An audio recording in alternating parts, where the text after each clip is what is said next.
नमस्कार, योगा में पुनः आपका स्वागत। आज के अंक में हम ये जानेंगे कि कितने प्रकार के योग का वर्णन हमारे शास्त्रों में है और किस किस प्रकार के साधकों को हमारे शास्त्रों ने मान्यता दी है। कितने प्रकार के साधक माने हैं और उनका उल्लेख करके ये बतलाया है कि किस प्रकार से हमें साधना करनी चाहिए, कितने प्रकार के साधक होते हैं और यह योग कितने खंडों में बटा हुआ है। ये सारी महत्वपूर्ण और दुर्लभ जानकारी आपके समक्ष लेकर आए हैं यू एंड योगा पर।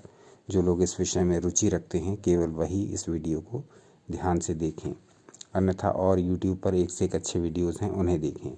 तो यहाँ शास्त्रोक्त जानकारी दी जाती है, शास्त्रों से प्रमाणित जानकारी आपको उपलब्ध कराई जाती है।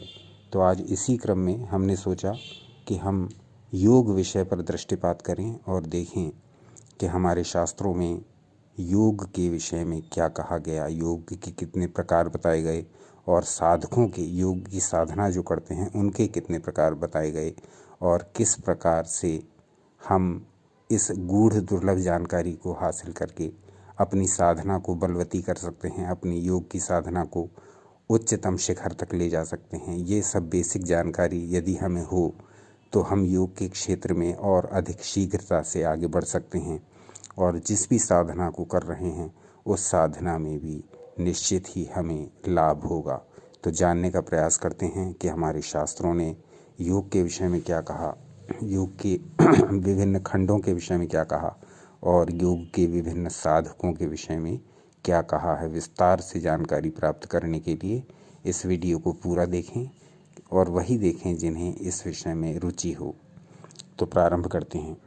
इस वर्णन के लिए हमने 3 अलग अलग ग्रंथों से सहायता ली है और ये हैं योग तत्व उपनिषद, शिव संहिता और योग शिखोपनिषद। तो मूल श्लोक आपकी स्क्रीन पर प्रदर्शित हो रहे हैं। श्लोक संख्या 319, 17 और 129। तो इनमें हम देखने का प्रयास करेंगे कि योग के विषय में, योग के व्यवहार भेद के विषय में, योग के खंडों के विषय में क्या कहा गया। तो देखते हैं। योगो हि बहुधा ब्रह्मन् भिद्यते व्यवहारतः मंत्र योगो लयश्चैव हठोऽसौ राजयोगतः। ये श्लोक संख्या है 319। देखते हैं इसमें क्या कहा गया। अब श्री महेश्वर व्यवहार के भेद से 4 प्रकार के योग को कहते हैं। 4 प्रकार के योग का वर्णन करते हैं भगवान शिव। तो ये 4 प्रकार के योग क्या हैं। योगो ही बहुधा ब्रह्मन् भिद्यते व्यवहारता। व्यवहार में आने वाले 4 प्रकार के योग का वर्णन महादेव करते हैं और वो कहते हैं कि मंत्र योगो लयश्चैव हठोऽसौ राजयोगतः। मंत्र योगो लयश्चैव हठोऽसौ राजयोगतः। यानी ये योग जो व्यवहार भेद से 4 प्रकार के हैं, ये कौन कौन से हैं। पहला है मंत्र योग, दूसरा हठ योग, तीसरा लय योग और चौथा राजयोग। ये सर्व प्रकार के द्वैत ज्ञान से रहित हैं। जो सर्व प्रकार के द्वैत ज्ञान से रहित है, ये मंत्र, लय, हठ योग तथा राजयोग क्रमशः अंतर भूमिकाएं हैं। एक ही महायोग इस प्रकार के 4 भेद से कहा जाता है। तो एक महायोग यानी एक मुख्य योग है, उसके ये 4 अलग अलग भेद हैं। तो आगे कहते हैं मंत्र योगो हठश्चैव लय योगम तृतीयतः चतुर्थो राजयोगः स्यात् सिद्ध्या भाववर्जितः। अब इस श्लोक में, श्लोक संख्या 17 में क्या भाव स्पष्ट किया गया है ये देख लेते हैं। कहा गया एक ही महायोग इस प्रकार के 4 भेद से है। महायोग कुंडलिनी शक्ति के जागरण से स्वतः होता है और उसमें चारों योग आवश्यकतानुसार होते हैं। योग सभी प्रकार के एकमात्र महायोग के अंतर्गत होते हैं, पर सभी अधिकारी भेद से 4 प्रकार के कहे जाते हैं। श्लोक संख्या 129 देखिए। मंत्रो लयो हठो राज योगोऽन्तर्भूमिकः क्रमात् एक एव चतुर्धायं महायोगोऽभिधीयते। तो ये एक महायोग जो है उसी के ये 4 भाग बताए गए हैं, जो कि हैं क्रमशः मंत्र योग, हठ योग, लय योग और राजयोग।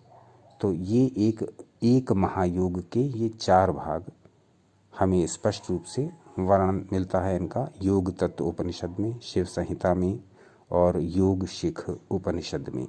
तो यहाँ ये स्पष्ट हो गया कि हमारे ग्रंथों में योग के मुख्य 4 भाग कौन से बताए गए हैं।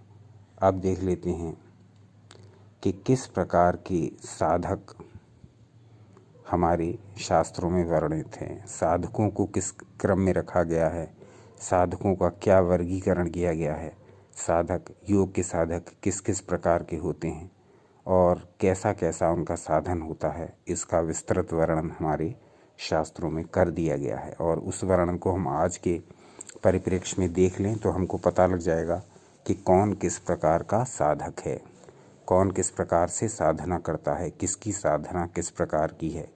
ये वर्णन हम जान लेंगे यदि हम इन शास्त्र वचनों पर ध्यान दें और उसको आज के परिप्रेक्ष्य में आज के योगियों और साधकों से मिला करके देखें, तो हमको स्पष्ट ज्ञान हो जाएगा कि अमुक साधक अमुक प्रकार का साधना करता है, अमुक प्रकार के वर्ग में आता है, अमुक प्रकार से उसको पहले ही बता दिया गया है कि इस प्रकार का साधक इस प्रकार की साधना करता है।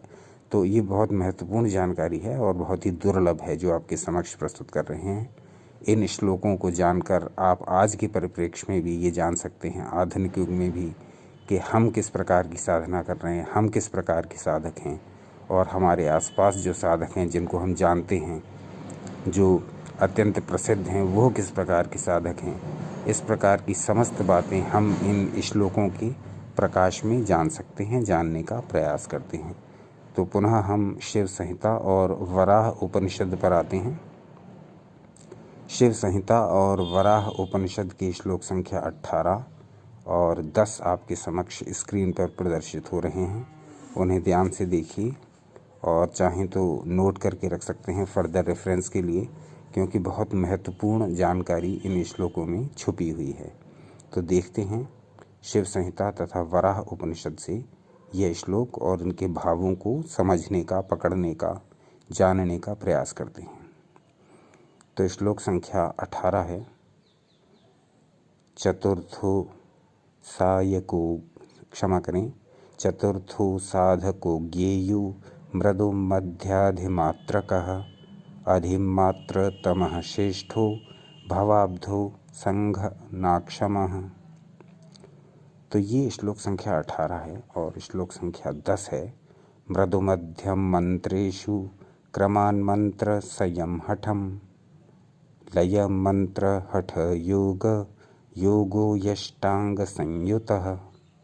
तो ये 18 और 10 नंबर के श्लोक थे जो हमने लिए थे शिव संहिता और वराह उपनिषद से और जो आपकी स्क्रीन पर भी प्रदर्शित हो रहे हैं। अब इन श्लोकों के भावों को पकड़ने का प्रयास करते हैं। इनमें कहा गया, इनके अधिकारी साधक भी मृदु, मध्यम, अधिमात्र और अधिमात्रतम भेद से 4 प्रकार के होते हैं।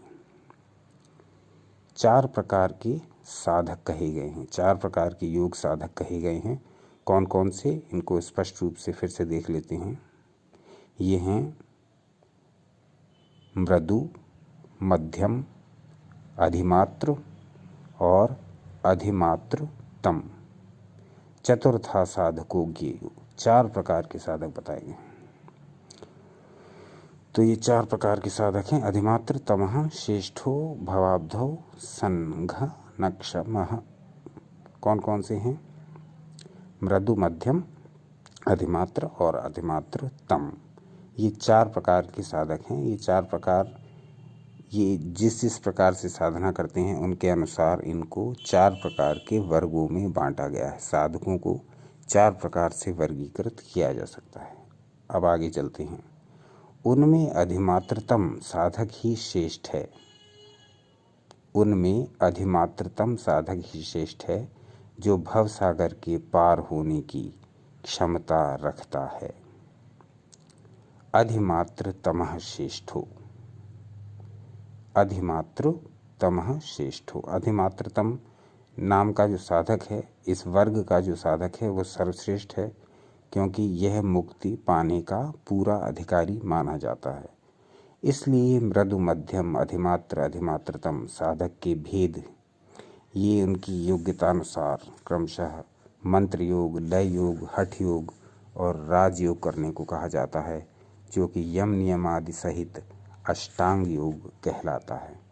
तो इन साधकों को किस प्रकार से हम वर्गीकृत कर सकते हैं, ये हम देखते हैं। इन साधकों को उनके वर्ग के अनुसार ही मंत्र योग, लय योग, हठ योग और राजयोग साधन करने की शिक्षा दीक्षा दी जानी चाहिए। तो आगे चलते हैं। साधक चतुष्टय। अब इसमें हम आते हैं शिव संहिता के पंचम पटल पर, और शिव संहिता के पंचम पटल पर हम देखते हैं कि इसमें मृदु साधक के लक्षण हमको देखने को मिलते हैं। जैसे अभी हमने बताया 4 प्रकार के योग साधक होते हैं, उनमें से पहला प्रकार जो है वो है मृदु साधक का। और मृदु साधक किसको कहना चाहिए, मृदु साधक कौन होता है, इसका पूरा वर्णन जानने के लिए हम आते हैं शिव संहिता के पंचम पटल पर। और यहाँ हम 3 श्लोकों के माध्यम से यह जानने का प्रयास करेंगे कि योग साधना करने में योग साधक जो मृदु होता है वो किस प्रकार का होता है।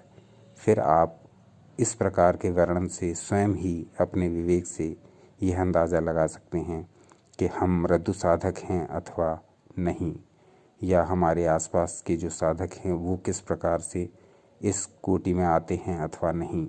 तो हमको सब प्रकार के 4 प्रकार के साधकों के बारे में पूरी जानकारी होनी चाहिए।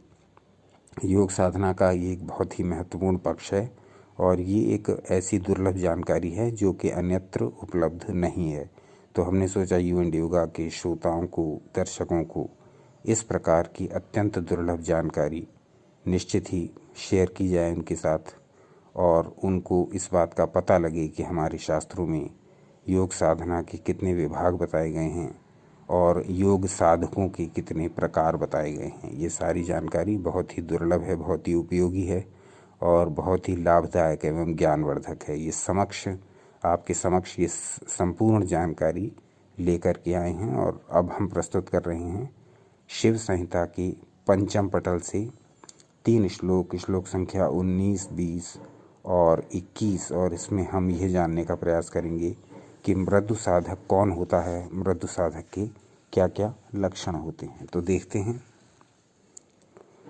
मृदु साधक के विषय में कहा गया, श्री महेश्वर मृदु साधक के लक्षण बताते हुए कहते हैं कि जो साधक मंद उत्साही, हल्का उत्साह हो, उसके अंदर उत्साह तो हो परंतु वो बहुत अधिक उत्साही ना हो, बहुत थोड़ा सा उत्साह हो उसके अंदर, सुसम्मूढ़, प्रतिमा रहित, व्याधिग्रस्त, वो रोगी भी हो सकता है, गुरु निंदक, ये गुरु का निंदा करने वाला होता है, लोभी, इसके अंदर लोभ की मात्रा भी होती है, पाप बुद्धि, बहुभोजी, बहुत खाने वाला होता है ये साधक, स्त्री के आश्रित, चपल, कातर, रोगी, पराधीन, अति निष्ठुर, आचारहीन और हीन वीर हो, ऐसे को मृदु साधक समझना चाहिए। ऐसा साधक यदि यत्न करके योग साधन करता रहे तब उसको 12 वर्ष में योग सिद्धि प्राप्त होगी। गुरु को चाहिए कि ऐसे मृदु अधिकारी को मंत्र योग का उपदेश देवें। तो ये एक बहुत ही महत्वपूर्ण जानकारी है, इसको समझ लीजिए। मृदु साधक कौन होता है, जिसके अंदर ये अभी जो गुण बताए या अवगुण बताए जो भी हैं, यदि ये बातें उसके अंदर हैं और वो योग साधना भी करता है तो इस प्रकार का योग साधक बताया गया है कि 12 वर्षों से पहले उसको योग की सिद्धि नहीं होगी। और ऐसे मृदु जो साधक होते हैं, इस प्रकार के मृदु कोटि में आते हैं, उन साधकों को स्पष्ट आदेश है कि गुरु को, ऐसे साधक को मंत्र योग का अभ्यास कराना चाहिए। मंत्र योग से धीरे धीरे उसकी बुद्धि में परिवर्तन आएगा और उसके अवगुण, उसके दोष उससे दूर होते जाएंगे, छूटते जाएंगे और क्रमशः धीरे धीरे उन्नति करता हुआ वह योग साधना के चरम लक्ष्य को प्राप्त कर पाएगा। तो ये लक्षण सारे बता ही दिए गए हैं जो कि एक मृदु साधक के भीतर होते हैं। ये लक्षण क्या हैं? मंदोत्साही सुसम्मूढ़ी, व्याधिस्यो गुरुदूषकः, लोभी पापमतिश्चैव, बहुनाशी वनिताशय, चपलः कातरो रोगी, पराधीनोति निष्ठुरः, मंदाचारी मंदवीर्यो, ज्ञातव्यो मृदुसाधकः, द्वादशाब्दे भवेत् सिद्धि, रेतस्य यत्नतः परं, मंत्रयोगाधिकारी स, ज्ञातव्यो गुरुणा ध्रुवम्। ये 19, 20 और 21 श्लोक अत्यधिक महत्वपूर्ण श्लोक हैं। इसमें मृदु साधक के बारे में पूरा विस्तार पूर्वक वर्णन कर दिया गया है और इन श्लोकों को पढ़कर, इन श्लोकों को जानकर और इन श्लोकों के बारे में चर्चा करके हम यह जान सकते हैं कि मृदु साधक कौन से होते हैं। योग साधना करने वाले मृदु कोटि के साधक इस श्रेणी में आएंगे यदि उनके लक्षण इस प्रकार के हैं जो कि अभी हमने चर्चा की श्लोक संख्या 19, 20 और 21 से, और ये जाना कि मृदु साधक कौन से होते हैं। इन 4 साधकों की श्रेणियों में से मृदु साधक की श्रेणी के साधक किस प्रकार के होते हैं, ये हमने इन 3 श्लोकों के माध्यम से जाना जो कि हमने लिए थे शिव संहिता की पंचम पटल से। अब शिव संहिता के पंचम पटल से ही 22वां 23वां श्लोक लेंगे और यह जानने का प्रयास करेंगे कि मध्यम साधक किस प्रकार का होता है। ये तो मृदु साधक था। 4 साधकों की जो 4 कोटियां बताई गई, उनमें से पहली कोटि का साधक ये मृदु साधक था जिसका वर्णन अभी हमने 19, 20 और 21 श्लोकों में देखा। अब आता है मध्यम साधक और उसका वर्णन हम देख पाते हैं श्लोक संख्या 22 और 23 में। श्लोक संख्या 22 और 23 आपकी स्क्रीन पर प्रदर्शित हो रहे हैं और अब हम इनको पढ़कर के ये जानने का प्रयास करते हैं कि इन श्लोकों में क्या भावार्थ छुपा हुआ है और मध्यम श्रेणी के साधक के बारे में क्या जानकारी दी गई है। तो देखते हैं। समबुद्धिः क्षमायुक्तः, पुण्यकांक्षी प्रियं वदः, मध्यस्थः सर्वकार्येषु, सामान्य स्यात् न संशयः, एतज्ज्ञात्वैव गुरुभिर्वीयते मुक्ति यते मुक्ति ततो लयः। तो ये 22वां और 23वां श्लोक अब ये हमें बताता है कि मध्यम साधक किस प्रकार का होता है। चलिए ये जानने का प्रयास करते हैं। तो कहते हैं, अब लय योग के अधिकारी मध्यम साधक के लक्षण कहते हैं कि वो साधक समबुद्धि, अर्थात जिसकी बुद्धि न तीव्र है और न मंद है, ऐसी बुद्धि का स्वामी होता है। समबुद्धि, जो बहुत ही तीव्र बुद्धि का नहीं है, बहुत ही कुशाग्र नहीं है, उस प्रकार का भी नहीं है और बहुत ही मंद बुद्धि भी नहीं है, बहुत ही मूढ़ इस प्रकार की श्रेणियों का भी नहीं है।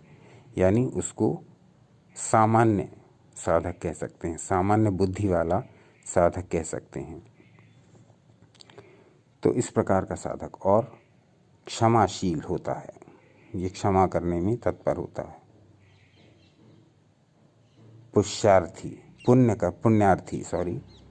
पुण्य कर्म करने की इच्छा करने वाला होता है।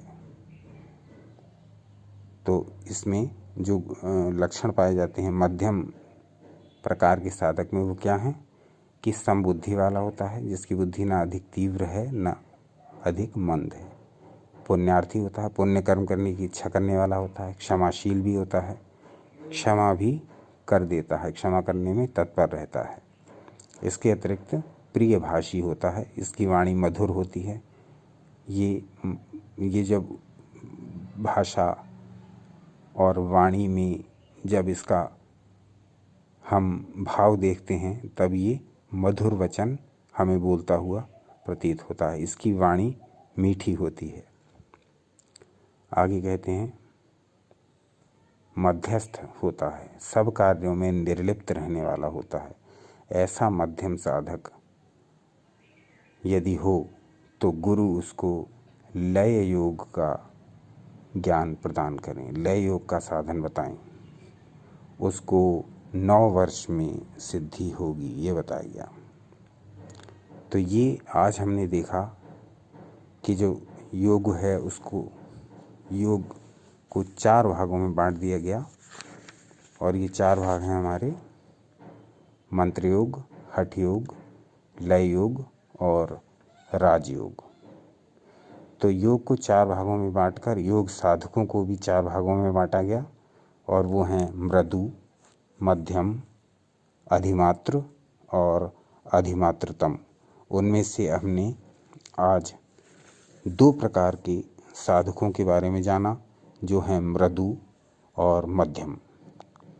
तो ये अंक आपको कैसा लगा, एक तो ये बताइए, और ये भी बताइए कि इस विषय में आपकी आगे सुनने की जिज्ञासा है अथवा नहीं, क्योंकि अभी हम 2 प्रकार के साधकों के विषय में और जानेंगे। 2 प्रकार के साधकों के विषय में और जानकर हमको यह पूरा ज्ञान हो जाएगा कि योग साधक जो 4 प्रकार के होते हैं वो कोटियाँ किस किस प्रकार के लक्षणों से युक्त हैं, और हम कैसे पहचानेंगे कि कौन सा साधक किस प्रकार का है, या हम किस प्रकार की साधना कर रहे हैं, हम किस प्रकार के साधक हैं। तो एक छोटा सा प्रयास किया आज इस प्रकार के ज्ञान को आपके साथ शेयर करने का। इसी प्रकार से अपना सहयोग एवं मार्गदर्शन बनाए रखिएगा। देखते रहिए आपका अपना चैनल यू एंड योगा। अपना अनमोल समय हमें देने के लिए बहुत बहुत धन्यवाद।